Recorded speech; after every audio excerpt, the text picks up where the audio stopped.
प्रणाम मित्रों। आज फिर एक वीडियो लेके उपस्थित हूँ आप सबके सामने। आज हम थोड़ा सा संसार से अध्यात्म की तरफ मुड़ने की कोशिश करेंगे।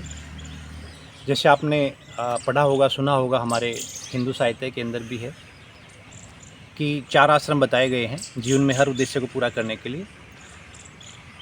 शुरू में जो बच्चे पढ़ाई लिखाई करते थे पहले गुरुकुलों में, तो उसको हम बोलते थे ब्रह्मचारी आश्रम होता था कि वो 20-25 साल तक चलता रहता था। उसके बाद दूसरा होता था गृहस्थ आश्रम, जिसमें फैमिली लाइफ कह सकते हो, जिसमें समाज की रचना होती थी, समाज आगे बढ़ता था और जो आपकी सभ्यता है उसका विकास होता था। उसके बाद तीसरा आश्रम आता है जिसको हम वानप्रस्थ कहते थे। वानप्रस्थ का मतलब है कि जो इंसान है पूरा अपना जीवन छोड़ के संसारिक और वनों में चला जाता था, पहाड़ों पे, वनों में, जंगलों में रहता था, किसी गुरुकुल में या किसी गुरु के आश्रम में, जहाँ पर वो शिक्षा ग्रहण करता था, अध्यात्म की या धर्म की कह सकते हैं। फिर वहाँ पर वो वापस आता था 75 से 100 साल का, जिसको हम 4th स्टेज कहते हैं, लास्ट, जिसको कहा जाता है संन्यास आश्रम, कि वो समाज में वापस आके अपना ज्ञान पूरे समाज को वापस करता था। ये 4 स्टेज बनाई गई थी ह्यूमन लाइफ के प्रोग्रेस की, ताकि सारे एंगल कवर किए जा सकें कि समाज की जरूरत पूरी हो सके, इंसान की जरूरत पूरी हो सके और नेचर की भी जरूरत पूरी हो सके। लेकिन क्योंकि समय बदल चुका है और अभी हम कलयुग में आ चुके हैं, तो मुझे ऐसा लगता है कि कलयुग में ये 4 आश्रम पूरे होने वाले नहीं हैं। क्योंकि जो हमारा सिस्टम है, जो हमारी सभ्यता है, हमारा जो विकास है, हमारा जो इंडस्ट्रियलाइजेशन है या अर्बनाइजेशन है, ये इसको परमिट नहीं करता है कि आपको जंगल या वन नहीं मिलेंगे, समाज नहीं चल पाएगा, आपकी ज़रूरतें पूरी कहाँ से होंगी, खाने पीने, कपड़े लत्ते की।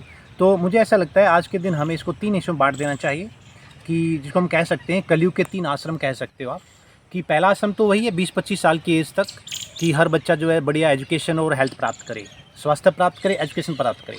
और जो सेकंड फेज़ हम कह सकते हैं, जिसको हम कहते हैं गृहस्थ आश्रम, वो भी वही काम करेगा कि 20-25 की साल से लेके विवाह करने के बाद समाज की ज़रूरतें पूरी हों, परिवार की ज़रूरतें पूरी हो, समाज और सभ्यता को आगे बढ़ाया जाए, कंस्ट्रक्शन हो, इमारतें बने, पार्क बने, हॉस्पिटल बने और रिसर्च हो, बड़े बड़े आविष्कार हो और धन दौलत और कमाया जाए, ताकि हमारा जो समाज है और धनी से धनी और ऐश्वर्य को प्राप्त करे हमारे नागरिकों के दम पर। तो वो चल सकता है 20-25 साल तक कह सकते हैं हम, कि भाई 50-55 मैक्सिमम, उससे ज़्यादा नहीं जाना चाहिए।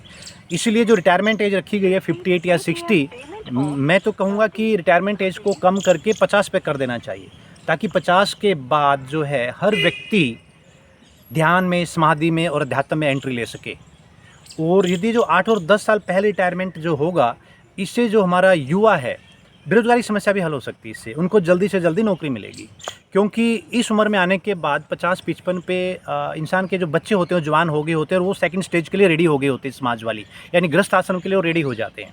इसलिए 50 और 52-53 के आसपास हमें 3rd स्टेज में एंट्री कर जानी चाहिए, जिसको हम कहते हैं वानप्रस्थ। लेकिन वानप्रस्थ तो नहीं होगा, रहना तो समाज में ही पड़ेगा, बट ये हो सकता है थोड़ा सा वो मोह माया से दूर और धर्म, ध्यान, अध्यात्म, इसके बारे में अपने आप को वो छोड़ सकता है कि मैंने अब यही करना है, समाज की मोह माया से, लोभ लालच से, रिस्पॉन्सिबिलिटी से दूर जाके। यानी वानप्रस्थ को और जो लास्ट का जो आपका रहता है संन्यास आश्रम, उसको मर्ज कर दिया जाए लास्ट में, यानी 50 से 70, 50 से 75 या जो भी है, बिकॉज आज ह्यूमन एवरेज लाइफ जो है 70 के आसपास चल रही है इंडिया की मैं बात करूँ तो वो होना चाहिए।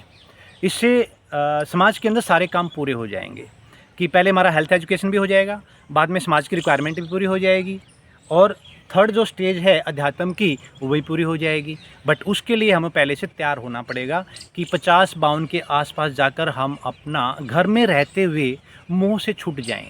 बट मोह से कब छूटेंगे? जब आप सेकंड स्टेज में अपने आप को इसके लिए तैयार रखेंगे, कि आपके अंदर संसार मोह माया के साथ साथ अध्यात्म का भी दिया एक दिल में जलता रहे, वरना तो मुश्किल है। वरना तो 90% लोग देखा जाए तो आज कलयुग में 2 ही आश्रम रह गए, जो आप भी देख पा रहे होंगे, कि हम 20-25 तक पढ़ाई लिखाई करते हैं और 25 से लेके मरते दम तक कमाते रहते हैं। अध्यात्म वाला या वानप्रस्थ वाला या संन्यास वाला आश्रम की तो शुरुआत ही नहीं होती ज़्यादातर लोगों के अंदर। तो चलिए हम इससे फिर और क्या हो सकता है इसके अंदर, अगली वीडियो में फिर आपसे मिलेंगे। जय हिंद।